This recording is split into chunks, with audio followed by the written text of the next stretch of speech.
Se acerca el fin de los tiempos. Apenas faltan 2 meses para que el planeta entre en un colapso definitivo, en el que, bien sea por cuerpos celestes que proceden del exterior, por virulentas tormentas solares o por la acción de terribles volcanes, desapareceremos de la faz de la Tierra. Ya nada volverá a ser igual. Eso es al menos lo que aseguran quienes, equivocadamente, defienden la supuesta profecía que he escrita en la tierra de los mayas. Porque la interpretación que se ha realizado no se apoya en argumentos sólidos simplemente porque estos no existen. Y sin embargo da la sensación de que el hombre del pasado, milenios atrás, vivió una situación muy parecida a la actual y fue castigado a causa de su soberbia por unos dioses con apariencia sospechosamente humana. Eso es al menos lo que nos dicen los mitos, y de los mitos, ya se sabe, hay que extraer lo que tienen de verdad. O al menos es la manera ideal para justificar determinados pasajes del pasado que permanecen sumidos entre sombras. De otro modo, ¿cómo explicar la presencia de esos mismos dioses que para la mayoría de los pueblos provenían de las estrellas? ¿Cómo explicar que se les amaba y se les temía a partes iguales porque su ira no conocía límites? ¿Cómo explicar que, a modo de maestros que tutelaban a sus alumnos, instruyeron en importantes conocimientos al hombre de otro tiempo, dejando constancia de los mismos en sus templos, en petroglifos o en su arte rupestre? ¿Quiénes eran que de un día para otro, de facilitarles una información descomunal, decidieron acabar con la existencia de aquellos humanos? Viajamos hasta uno de los enclaves más fascinantes de la Tierra, la Isla de la Soledad, el ombligo del mundo, sin duda alguna, el lugar más aislado del planeta. La isla de Pascua, allí donde los dioses tienen forma de enormes esculturas de piedra. Porque, independientemente de este descomunal enigma que suponen esas cabezas de piedra a la que los nativos denominan Moai, el verdadero misterio de Isla de Pascua es otro. Y es que, ¿de dónde procedían sus primigenios habitantes? Unos navegantes holandeses los que en el año 1722 descubren la existencia de Isla de Pascua. Lo primero que les llama la atención a estos navegantes es la existencia de esas enormes moles pétreas que representan a unos seres cuyo origen se desconoce. Y lo segundo, los rasgos físicos de algunos de los pobladores de tipo caucásico que nada tienen que ver con la población de esa zona. Venían de una tierra de Giva, de mitad del mar, y llegan a la isla de Pascua. Pascua está a 5.000 kilómetros de ninguna parte. ¿Por qué viajaban? ¿Por qué quisieron ir a ese lugar? ¿Y por qué se quedaron allí? En un lugar, una isla que tiene unos 160 kilómetros cuadrados. No hay mucho sitio para vivir. Comentan que sus antepasados procedían de una isla que había desaparecido por un cataclismo natural y sus descendientes tuvieron que ir a aquellas otras islas de ese gran océano donde poder volver a crear una cultura. Y ellos hablan de Otumatua, que es ese gran héroe civilizador, que es el que llegaría con los primeros pascuenses para crear lo que sería Rapa Nui. Como vemos, el mito se repite. Los dioses, hastiados de la soberbia tan común a nuestra especie, deciden darnos una cura de humildad y a punto están, en varias ocasiones, de acabar con el ser humano. Y de este modo, el hombre de ese tiempo decide venerarlos y protegerse de ellos en idéntica proporción. Así, de este modo, surgen los Moai. ¿Qué son los Moais? Esas casi 1000 estatuas que existen dentro de la isla. Cuentan que se parecían a sus jefes, que eligían un Moai cada vez que moría uno de sus jefes. Pero hombre, si tenemos en cuenta que en la isla de Pascua, cuando más gente vivía, no había 900 habitantes, ¿cómo pueden haber hecho 1000 Moais? Aquí empiezan los misterios de la isla de Pascua. En todos los pueblos existe la tradición de que la mejor forma de enfrentarse al mal es hacer algo a esa imagen y semejanza de ese mal o de la persona que te causa el mal, ¿no? De esa manera lograrás controlar ese maleficio. ¿Por qué todos los Moais miran hacia dentro de la isla? Solamente una hay que mirar hacia afuera. Porque es eso, están protegiendo algo que hay dentro y vigilando algo que viene fuera. Están mirando hacia el interior de la isla, hacia los poblados, como si estuvieran protegiendo esos poblados de influencias malévolas. Si el primer Moai, que sería poco más grande que este, surge como un intento por protegerse de algo similar, cuando nos enfrentamos a colosales estatuas que miden más de 20 metros, algunas de las cuales pesan varias toneladas, la pregunta es evidente. ¿De qué se quería proteger el hombre de ese tiempo? Una de las teorías defiende que los Moais estuvieran representando a los viracochas. los dioses blancos, los dioses instructores de numerosos pueblos de la América precolombina que podrían haber llegado a Pascua. La pregunta es si esos dioses instructores no fuesen tan positivos como nos cuenta la tradición y si tuviesen algún tipo de elementos un tanto terroríficos. No estaban representando a nadie. La realidad es que se protegían del mal. Tú vas por la noche a donde están puestas las estatuas, te bajas del coche y el suelo está absolutamente lleno de cucarachas. Haces una foto en esos momentos y veréis lo que los moais son por la noche. Las energías que se están moviendo ahí, los orbs, que son las bolas energéticas volando que los rodean. Eso es lo que nos hace pensar qué significaban los moais en la isla de Pascua.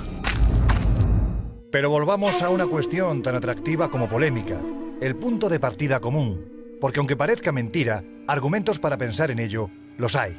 Eso es al menos lo que podemos determinar al contemplar las plataformas funerarias más antiguas sobre las que se sustentan los moai y la técnica constructiva que se utilizaba en el mundo inca, tan particular en sus trazas que es imposible hablar de casualidad. Pero hay más. A la monumentalidad de ambas culturas hay que añadir que tanto el pueblo inca como el Rapa Nui denominaban al epicentro de su civilización de la misma forma. Pero lo cierto es que hay muchas coincidencias entre ellos, hasta el nombre de la isla. Ellos llamaban a la isla de Pascua el ombligo del mundo. La capital de los incas del Tahuantinsuyo era Cuzco, que significa exactamente lo mismo, el ombligo del mundo.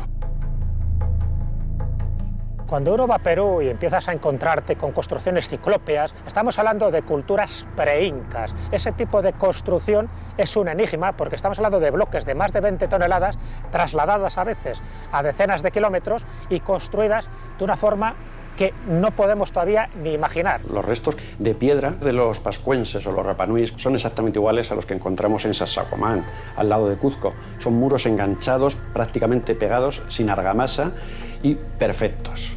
Entonces, ¿quién les enseñó a hacer eso? ¿Es la casualidad? ¿Los incas navegaban o fueron los pascuenses, lo que más bien parece, que llegaron también a la costa y fueron los que empezaron a poblar la costa del Perú? Hay una leyenda andina que dice que los dioses antes de irse entregan dos regalos al ser humano. Uno es las hojas de coca para que aguanten esa altitud y la otra sería una planta, la hotcha, que podría ablandar la piedra y por lo tanto construir esos monumentos megalíticos de la mejor forma posible. Así pues, o hablamos de casualidad o tuvieron el mismo maestro. Pero continuemos nuestro viaje. Semanas atrás nos acercamos a este fascinante complejo arquitectónico, el Parque de las Pirámides de Güímar.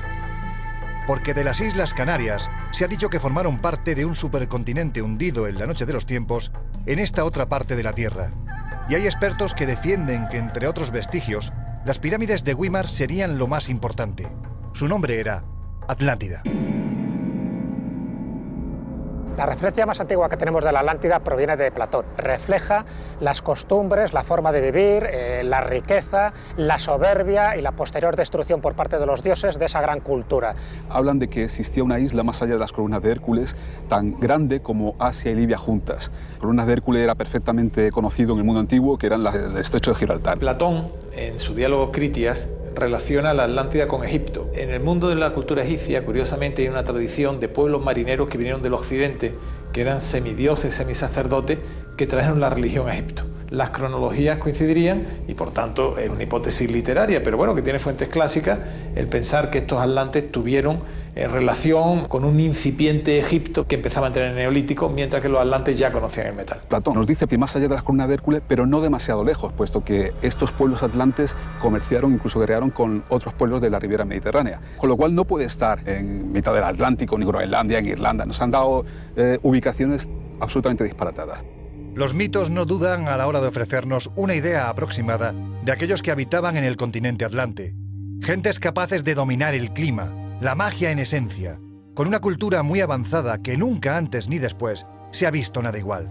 ¿Quiénes eran y de dónde procedían? Todo nos indica de que eran humanos, a pesar de que los orígenes de la Atlántida siempre se hace mención a los dioses, tanto como dioses primigenios como en la decisión de destruir la Atlántida, porque los hombres de alguna forma no supieron aprovechar esos conocimientos que habían adquirido durante generaciones enteras. Cuando la fuerza de los relatos que nos hablan de la Atlántida son recurrentes en todo el planeta, parece lógico pensar que el fundamento de todas esas historias sea real y que a lo mejor esos dioses o semidioses que poblaron la Tierra en la más remota antigüedad fueran en realidad seres venidos de las estrellas, que vinieron a instruir a los seres humanos y que en definitiva interfirieron en el desarrollo de nuestra civilización. Las gentes de la Atlántida se supone que tenían una serie de tecnologías que hemos perdido, que eran de origen superior y que posiblemente tenían un origen extraterrestre. Los mitos del pasado recurren a la posibilidad de que unos seres venidos de las estrellas vinieran a instruir a los hombres y por lo tanto a influir en su desarrollo. Algunos visionarios, como por ejemplo Edgar Cayce, llegaron a detectar incluso una serie de rayos cósmicos o de elementos que se habrían mantenido mediante cristales dentro de las profundidades marinas justo desde el tiempo en que la civilización desapareció. Sea como fuere, si hubo un pueblo en el pasado capaz de manejar la magia como pocos y de erigir templos que todavía hoy sobrecogen a quienes los contemplan, ese es Egipto, el mítico país de los faraones donde, como ocurre en los lugares tocados por la mano de esos dioses, todo parece estar levantado a escala gigantesca. Y es que en los mitos del país de los faraones también se habla de la existencia de un continente que se hundió hace milenios al que denominaban Keftiu. Keftiu hace referencia a la isla de Creta habitada por los cretenses. A la caída de la civilización cretense como consecuencia de la explosión de la isla de Tera, los egipcios siguieron comerciando y contactando con los micénicos, sus sucesores. En el año 1600 a.C. y la erupción del volcán Tera, es decir, lo que actualmente es Santorini, generó una devastación que destruyó toda una cultura, una civilización, que fue la civilización minoica, que tuvo consecuencias incluso en las famosas plagas de Egipto que se mencionan en la Biblia. De ahí que ese mito de la Atlántida haga referencia a esa explosión de la isla de Tera que se debió sentir en todo el mundo mediterráneo. Llegados a este punto, podríamos establecer algún tipo de conexión entre estos personajes y los dioses que siglos después aparecerían en algunas partes del planeta, especialmente la América precolombina.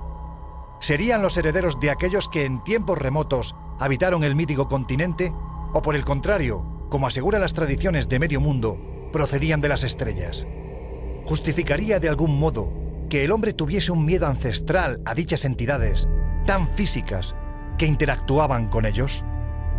Sea como fuere, las referencias a míticos continentes habitados por gentes muy especiales que desaparecen de la noche a la mañana, aparecen constantemente en otras culturas del planeta. Aquí, en el altiplano de Perú y Bolivia, se habla de grandes catástrofes pasadas de las que devendría todo lo que existe. Y además, se hace referencia a un lugar del que todo procede, en un entorno que no parece estar hecho a escala humana, sino, una vez más, a escala de gigantes. Los aymaras son uno de los pueblos más extraños de este planeta. Venían de una tierra llamada Al-Antis, otra casualidad de que nos vuelve a demostrar que existía una tierra más allá del mar. Son grandes navegantes en el mismo lago Titicaca. Los primeros habitantes del valle Titicaca solo tenían una condición que les habían impuesto los dioses, que no subieran a las montañas a recoger el fuego sagrado. Como siempre ocurre en este tipo de tradiciones, rompen ese tabú, consiguen ese fuego de los dioses y los dioses les castigan. ¿Cómo les castigan? Con un gran diluvio y se genera el lago Titicaca.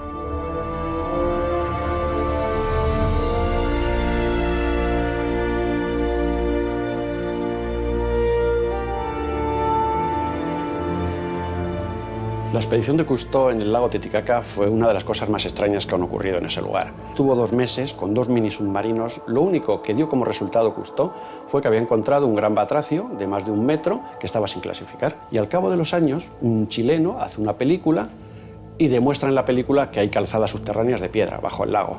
La contestación de Cousteau: es tan grande el lago y hay tanto fango abajo que cualquier cosa puede haber allí. ¿Qué encontró Cousteau y no quiso contarnos? Las leyendas locales parecen remontar la antigüedad de esta mítica y mística ciudad de Tiahuanaco, ubicada en el altiplano boliviano, a 25.000 años de antigüedad. En ese tiempo, seres venidos de las estrellas habrían mantenido contactos con las hijas de los hombres y habrían dado lugar a una edad dorada en el que un desarrollo tecnológico habría propiciado la construcción de esos grandes bloques que podemos encontrar dentro de esta civilización. Y es que no hay que ser demasiado perspicaz para darse cuenta de que este es un lugar diferente, único, Porque si ya es absurda la antigüedad que le atribuye la tradición, cuando accedemos al interior de la ciudadela, lo que allí encontramos es lo suficientemente extraño como para enmarcarlo exclusivamente en el ámbito del mito. Tiahuanaco en sí es todo un misterio, en el que podemos encontrar montones de representaciones religiosas, culturales, que no vamos a volver a ver en ninguna otra cultura de Hispanoamérica. El lugar más emblemático de Tiahuanaco es la denominada Puerta del Sol, una construcción de aproximadamente unos 3 metros de altura por 3 metros de ancho, que parece prácticamente hecha para gigantes. Esa puerta misteriosa contiene una serie de símbolos que los expertos han querido relacionar con un calendario lunar y, para los más imaginativos, los ponen en consonancia directa con un Stargate, con una puerta a las estrellas. La puerta de las estrellas, como le llaman ellos, según cuentan las leyendas, tú cruzabas de un lado a otro para poder pasar de un mundo a otro. Los dioses que accedían a través de dicha puerta eran los maestros instructores, que enseñaron a los pueblos de aquel tiempo cuestiones como la agricultura, la astronomía, las matemáticas. A partir de ellos surgieron las culturas más importantes del planeta. Pero, ¿quiénes eran y de dónde venían? Todas las civilizaciones antiguas explican su origen en la venida de una serie de dioses celestes que crean al hombre, que lo instruyen y que por tanto hay que rendirle un culto. Aquí no hubo llegada de dioses instructores en un momento determinado de la historia de la humanidad, sino que posiblemente hubo 3 migraciones. Una sería los clásicos 12.000 años tan reiterativos en las leyendas, a raíz del hundimiento de algún continente importante. Otra, en el 3114 aproximadamente antes de Cristo, que es cuando surge, por ejemplo, la civilización egipcia y Valle del Indo y en Sumer. Y por otra parte, en ciertas culturas precolombinas llegan personajes barbados, más altos de las etnias que estaban habitando y que les dan unos conocimientos muy avanzados y que por lo tanto los habitantes autóctonos les consideran dioses. Viracocha es el dios o los dioses en plural que venían a este mundo a través de esa Puerta del Sol. Un Viracocha que es descrito como un ser poderoso, de tez blanca y que instruyó a los antiguos pobladores de aquella civilización. Más tarde regresaremos al altiplano boliviano. Ahora viajamos a la región maya, allí donde, aseguran las crónicas, estos mismos dioses convivieron con los habitantes de esta fascinante cultura. Y no solo eso, aseguran algunos expertos que además les enseñaron a calcular ni más ni menos que el final de los tiempos. Hoy en día, a raíz de la célebre profecía de 2012, el mundo maya sale de su injusto olvido para que profetas y agoreros hagan su agosto, sin entender que esta historia no es nuestra historia. No nos pertenece simplemente porque fue creada en un marco histórico en el que el maya, tutelado por esos dioses de apariencia sospechosa, no conocía más allá de lo que constituía su propio mundo. Un mundo cuyos habitantes, como ya ocurriese con otros antes y después, estaban convencidos de que sus dioses procedían de más allá del mar. Según el Popol Vuh, el libro sagrado de los mayas, estos dioses vendrían nada más y nada menos que del centro de la galaxia, que es el punto en el que el 21 de diciembre de 2012 estará la Tierra perfectamente en línea recta con ese centro de la galaxia. Y a ese dios que venía a manifestarse junto con otros 8 dioses le llamaban Hunab-Ku y significaría literalmente el centro de la galaxia. Pero ¿cómo eran esos dioses? Los podemos ver en el Museo de Antropología de México. Tú ves a seres barbudos, con casco, con gafas, que bueno, puede ser el Viracocha, ¿no? Pero lo que más nos llama la atención son unas pequeñas figuras. Gente extrañísima, con forma de pato, con trompas. ¿Hubo otra civilización antes? ¿Somos la primera civilización que ha poblado esta tierra? ¿O hubo otras? En mi opinión, estas representaciones responden a una serie de convencionalismos iconográficos y artísticos que en ningún modo debemos poner en relación con seres venidos de otros planetas o de espacios celestes. ¿Qué es lo que vieron los antiguos para hacer estas representaciones? El arte o la pintura se basaba en lo que estabas viendo. Estabas viendo algo y lo representabas. Quizás alguien vio a estos seres. Los mitos mesoamericanos hablan de 2 migraciones de esos hombres altos y barbudos que habían llegado antes, que son dioses instructores de ciertas culturas. Se habla de Quetzalcóatl, se habla de Kukulcán. Con ese nombre se conoce a la llamada serpiente emplumada.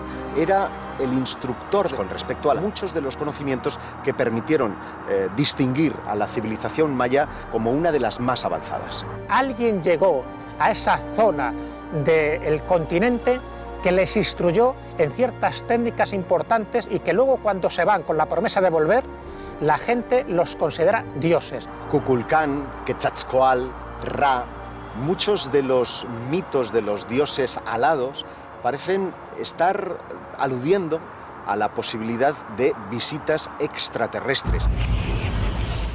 No obstante, lo que es evidente es que en ese tiempo la aristocracia del mundo maya, en un intento por parecerse más a sus dioses, llegó incluso a adoptar las características físicas que se atribuían a estos, y que, como podemos comprobar, se parecerían sorprendentemente a la representación que testigos de medio mundo atribuyen a los supuestos tripulantes de determinados objetos volantes no identificados. Deformaciones craneanas, incrustaciones en una dentición tan afilada que provocaba espanto.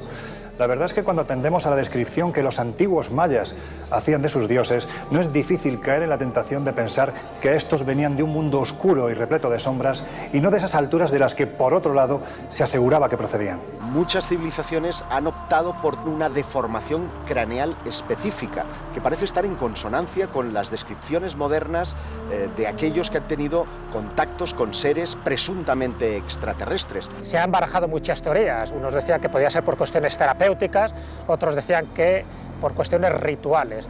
Lo que sí parece claro es que la deformación craneal se encuentra en los 5 continentes, en algunos sitios mucho más desarrollado que en otros. ¿Pero por qué esta gente lo hacía? Un proceso tan doloroso para parecerse ¿a quién? ¿A sus dioses? Los mayas, que se realizaban escarificaciones en la piel, dilataciones en los oídos y también esas transformaciones craneales, podrían estar realmente imitando a sus dioses, que podrían tener una relación concreta con esos seres extraterrestres. Estas deformaciones craneales, igual que las escarificaciones que presentan otros pueblos antiguos, más bien deben ponerse en relación a una posición social, de un rito religioso o de una cuestión meramente cultural, pero nada relativo con dioses venidos de otros planetas.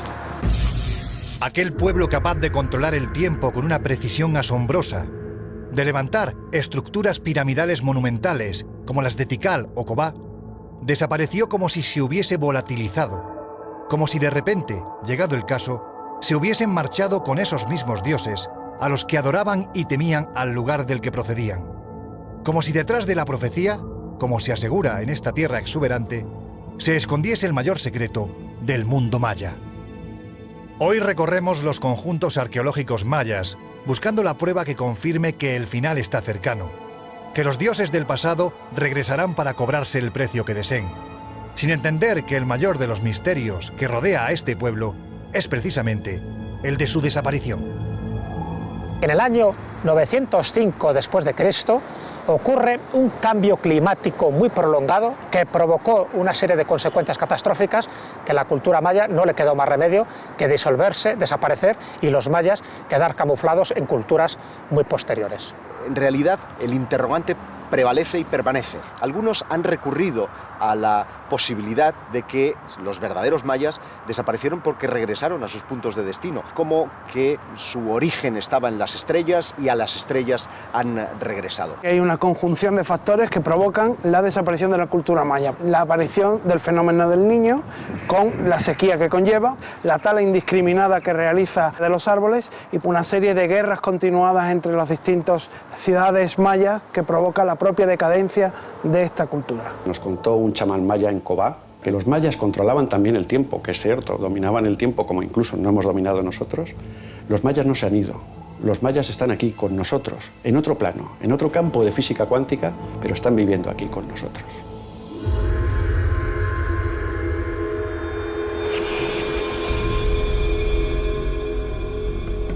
Regresamos por unos instantes a la ciudadela de Tiahuanaco. Allí, en las entrañas de la misma, hay un lugar muy especial. En Tiahuanaco se encuentra ese palacio de Kalasasaya, un palacio totalmente enigmático. En un subterráneo aparecen cabezas clavas que llaman. El templo subterráneo, que es una especie de piscina vacía, que está llena de pequeñas cabezas con diferentes caras, como si representaran razas o etnias con las que habían tenido trato. Muchas de ellas irreconocibles, ni las podemos equiparar con cualquier raza que haya ahora mismo, que no existirían. ¿A quién quisieron representar? Esas cabezas incrustadas en el muro del templo de Kalasasaya representan a los distintos pueblos que viven en la Pachamama, es decir, en la diosa tierra madre de la América Central. Algún investigador ha dicho que además de las distintas razas terrestres, lo cual ya es un enigma de por sí, porque incluso hay cabezas barbadas, aparecen razas que no serían de este mundo. Llegados a este punto, la cuestión es si dichos viracochas fueron representados en algún momento. Pues bien, no solo fueron representados, sino que además se hizo con tanto detalle que hoy día, cuando nos plantamos ante los monolitos que rememoran los encuentros entre dioses y hombres que se produjeron en aquel tiempo, no podemos por menos que pensar que dichos dioses, más que proceder del pasado, parecen venir del futuro. Bueno, realmente hay tres monolitos importantes, que es el de Ponce, el de Benet y el del Fraile. La verdad que cada uno de ellos tiene su historia, porque parece que representan a personajes humanos pero divinizados, con una serie de atuendos, de tocados, con objetos en sus manos. En Tiahuanaco uno puede observar unos misteriosos monolitos con unas facciones un tanto singulares. Ninguna de las etnias persistentes en toda Mesoamérica comparte ninguno de esos rasgos físicos. En Tiahuanaco uno de los mayores descubrimientos fueron los monolitos de Ponce y de Benet. Son seres gigantescos, por ejemplo el de Ponce. Ese personaje lleva un casco, lleva gafas, lleva una forma súper extraña en las manos, tiene aparatos que no podríamos catalogar ahora mismo en las manos. Podrían estar o bien en relación con los mitos de la Atlántida, como de esa posible raza de dioses venidos de las estrellas. La similitud entre los moais de Isla de Pascua y los monolitos de Tiahuanaco parece bastante evidente. Quizás ambas culturas querían representar lo mismo, a esos dioses instructores que bien podrían haber llegado a Tiahuanaco y también a Isla de Pascua.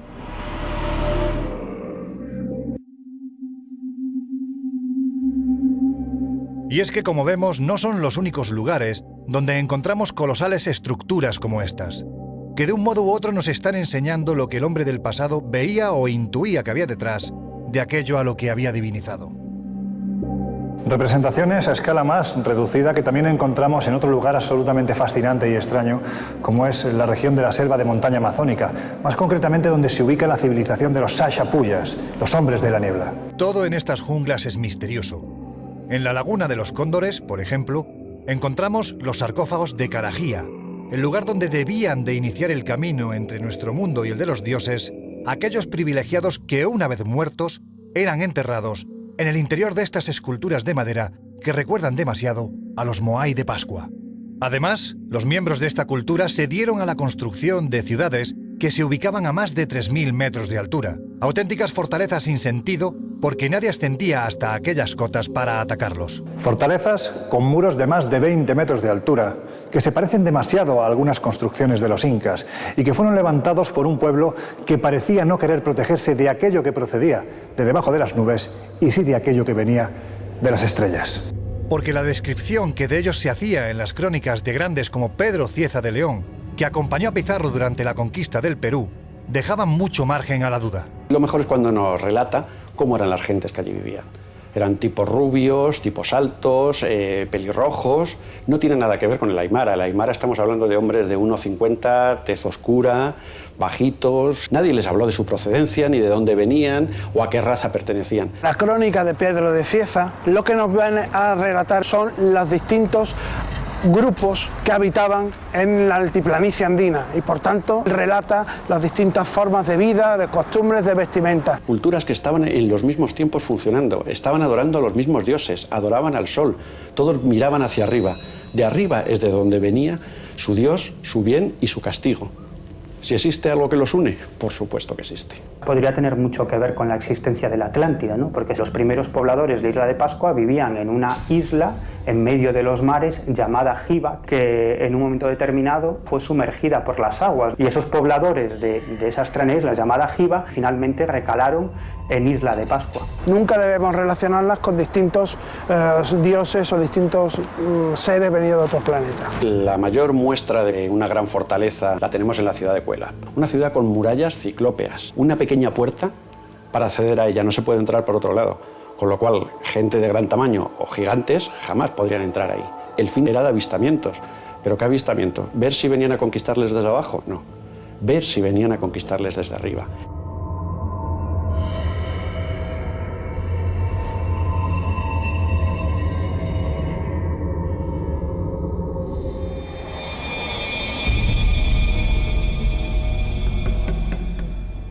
En la década de los 70, el autor de este libro, el suizo Erich von Däniken, nos mostró otra forma de interpretar el pasado. No en vano, él aseguraba que a lo largo y ancho del planeta había una serie de vestigios que de una forma u otra advertían de la presencia, en un tiempo muy remoto, de seres extraterrestres. Un claro ejemplo de ello sería, a juicio del polémico escritor, las universales líneas de Nazca, en el desierto del Perú, porque las gigantescas representaciones animales que allí se encuentran, pese al tiempo transcurrido, permanecen sin ser explicadas en su totalidad. Solo hay una certeza en este asunto, que fueron creadas para ser vistas desde arriba. Nazca is still one of the great mysteries in Peru. Nazca continúa siendo uno de los grandes misterios de Perú, un enigma que todavía no ha sido resuelto. En mi opinión, miles de años atrás, los extraterrestres llegaron a esta zona del desierto en busca de uranio, hierro, etc., que encontraron en Nazca. Por supuesto que Nazca no fue un aeropuerto alienígena, porque ellos no necesitaban un aeropuerto, pero sí estos materiales. De ahí se derivó el posterior culto a esos dioses que les profesaron los antiguos habitantes de Nazca y las posteriores representaciones. Extendiéndose a lo largo de 500 kilómetros están las llamadas pistas de Nazca, lo que Däniken describió como pistas de aterrizaje para ovnis. María Reiche, que dedicó la vida por entero al estudio de estas construcciones en La Pampa, percibió que muchas de ellas guardaban unas ciertas orientaciones con algunas de las estrellas del firmamento, como si fueran un gigantesco calendario. Es una construcción humana que se empezó y se terminó prácticamente en el siglo V de esta era, y la finalidad era hacer señales a los dioses para que las cosechas fueran más abundantes. Se habla de que son caminos rituales, caminos religiosos que hacían los nazcas, iban por ahí siguiendo el dibujo, por eso no se borraba nunca, iban siguiendo los dibujos caminando, haciendo ofrendas a sus dioses. Las líneas de Nazca son unos geoglifos y unas construcciones realizadas por la suma de piedras. Se le han dado distintas interpretaciones a lo largo del tiempo, desde simples caminos hasta un calendario agrícola, que es la teoría actualmente más aceptada. Uno puede distinguir exclusivamente desde el aire una serie de figuras muy sugestivas, seres de un aspecto antropomorfo con cabeza gigantesca que evocan a otras encontradas en otros puntos del planeta que han sido relacionadas con los dioses venidos del espacio. Ese trabajo y esa perfección no se podía hacer si no se hacía desde el aire, desde el cielo, donde tenían a sus reyes, a sus dioses, o los que les enseñaron a hacerlo. Yo no creo que esos eventuales visitantes cósmicos necesiten pista alguna para aterrizar, pero sí que puedan tener relación con los antiguos dioses o la teoría de los antiguos astronautas. No obstante, si en este desierto de márgenes inciertos hay un misterio que utiliza el lienzo de sus piedras para perdurar, a pesar del paso de los milenios, ese es el que se halla en la Pampa de Palpa, varios kilómetros más adentro de lo que encontramos en la Pampa de Nazca.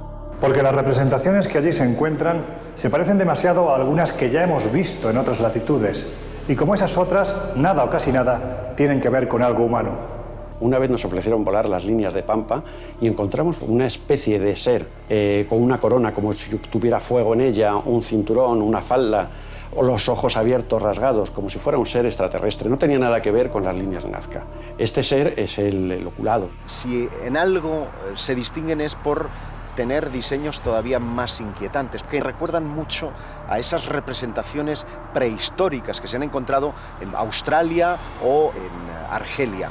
Hay geoglifos como esa llamada cruz de Palpa, como un diseño geométrico que parece que es un desafío matemático, tenían un mensaje secreto, siempre bajo ese prisma de ritos de fertilidad para que lo vieran los dioses. No son figuras hechas por los dioses, sino para que los dioses lo vieran. ¿Qué es lo que significa? Significa que algo distinto también estuvo allí en Nazca, que estuvo en el suelo de Nazca. Parecen estar evocando precisamente a esa teoría de los dioses astronautas, a la posibilidad de que en el más remoto pasado pudieran llegar civilizaciones procedentes de las estrellas y de ahí habrían nacido tanto los mitos como las religiones que han perdurado en el tiempo.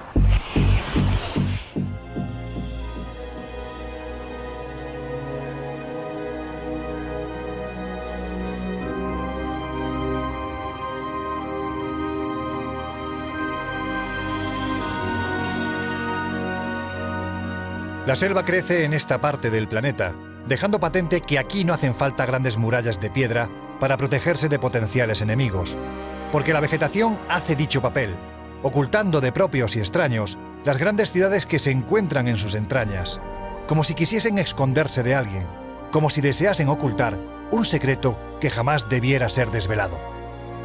Y en el corazón de Chiapas, en México, hay un enigma de proporciones gigantescas, tan grande que todavía hoy nadie tiene explicación para él mismo. En 1952, Alberto Ruz descubre la cripta subterránea del Templo de las Inscripciones de Palenque, en la cual estaba enterrado el soberano Pacal. Allí encontraron pues, gente con cráneos aplastados hacia atrás, imitando a dioses o seres que venían de otros lugares, muertos, esqueletos, oros, tesoro, la famosa máscara de jade del rey Pacal, algo que dio la vuelta a la arqueología y a la historia de América.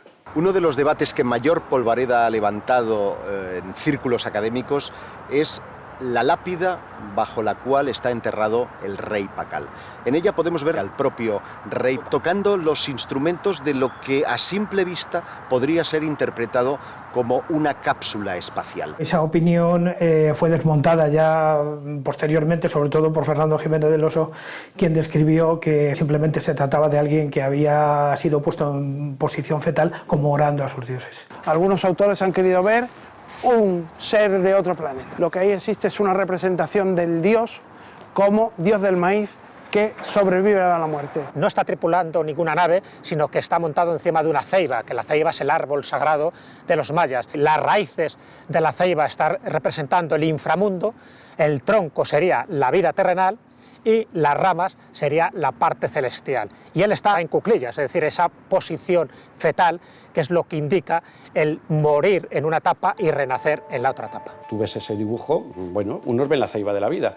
Yo veo al rey Pacal sentado en una nave, manejándola con manos y pies, con una pinza en la nariz, que es el oxígeno, y no tiene mayor dudas. Llegados a este punto, lo menos importante es si nos encontramos ante un extraterrestre tripulando una de sus naves o si se trata de la representación del citado rey en su viaje hacia el más allá. Porque el verdadero enigma de Palenque, se trate de lo que se trate, no está fuera, sino dentro de la tumba. La historia nos dice que Pacal el Grande murió en torno al siglo VII después de Cristo, a la edad de 45 años. Y sin embargo, los restos óseos encontrados bajo el Templo de las Inscripciones pertenecen a una persona con 85 años de edad. Si a ello unimos que no existe una deformación craneana ni una incrustación dentaria, como correspondería no ya a un miembro de la aristocracia maya, sino también a un rey, como era en este caso Pacal, evidentemente nos encontramos ante un cuerpo que no debería de estar ahí. Por lo tanto, ¿a quién pertenece? Y sobre todo, quizás la cuestión más importante es, ¿estamos hablando de uno de esos dioses del mundo antiguo? Evidentemente no es ningún dios. Es cierto que con unas características físicas totalmente distintas al resto de los mayas de aquel momento, por la tumba y por la momia y por los restos que se han podido desenterrar y por sus atuendos totalmente distinto a su etnia. Es un ser con unas características un tanto peculiares que han hecho que algunos empiecen a pensar o a imaginar que el ser que está enterrado allí podría ser venido de las estrellas. Quien está enterrado ahí es Pacal II, un gobernante de la ciudad de Palenque del siglo VII después de Cristo, bajo cuyo mandato la ciudad alcanzó su máximo esplendor cultural y artístico. Un ser que llevó a su pueblo a las más altas cimas de la cultura y de la investigación. Bueno, un ser que puede ser humano o no puede ser humano. Simplemente vamos a decir que es un ser que cambió mucho la historia de los mayas. Los propios académicos lo único que tendrían que hacer es tomar muestras del material genético y comprobar si pertenece o no al genotipo de los mayas. Hoy día, cuando a punto estamos de alcanzar la fecha señalada por la supuesta profecía, miramos hacia estos lugares con sorpresa, conscientes de que el hombre maya pudo ubicar sus ciudades-estado en lugares más benignos para la vida, como las llanuras de Tabasco, y sin embargo decidió ocultarse bajo el espeso manto de la jungla, como si desease pasar desapercibido a ojos de los dioses, pues ya se sabe que estos, antes de marchar, anunciaron su regreso.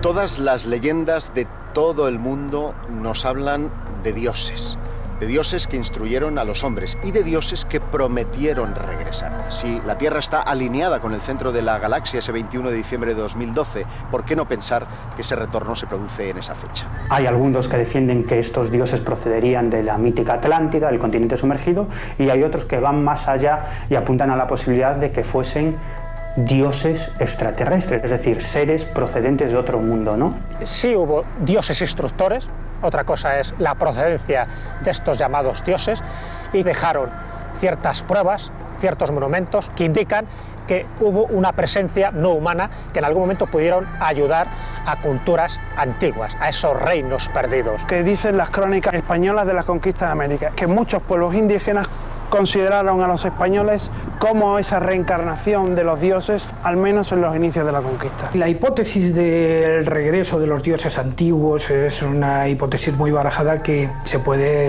extrapolar con extraterrestres, pero los vamos a entender como dioses o ya no vamos a recrear los mitos como se hizo en la antigüedad. ¿Volverán algún día?